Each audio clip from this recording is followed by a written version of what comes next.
kanina po may nabanggit si Senator Judge Alan Peter Cayetano, just because it's unusual doesn't mean it's illegal. Meron din pong ganitong nabanggit kanina or natanong si Senator Judge Robin Padilla. May we get your reactions po? Thank you.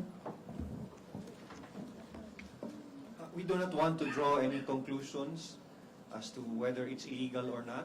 Ang sinasabi lang natin, it was a good start that it was established by the bank representatives that there was cash in the amount of 612.5 million that was encashed.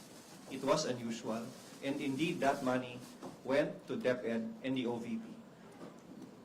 OVP and DepEd. And that's the purpose for those two witnesses.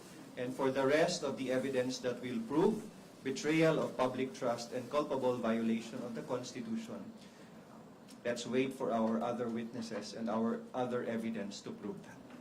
Hindi po ba kayo nababahala na halimbawa baka gamitin pong narrative na naman na yung sinabi nga pong hindi naman illegal kung unusual lang naman, yun nga po yung play of words sa unusual, sa suspicious, sa illegal. Pero hindi po ba kayo mabahala gamitin narrative especially ng taga-suporta ng kabila?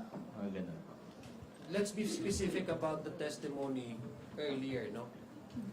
It could be interpreted that way, and I agree, not all unusual activities could automatically translate into something illegal. But let's be focused also on the articles of impeachment. That is precisely why COA came out with the disallowance because of the violation of the joint circular.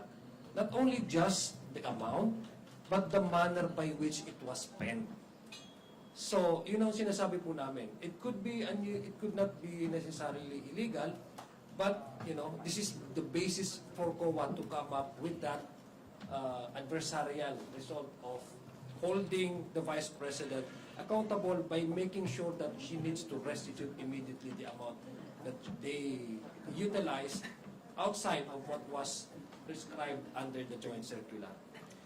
Dagdag ko lang, araw-araw akong nababahala sa fake news at sa pag-twist minsan ng lumalabas sa impeachment court.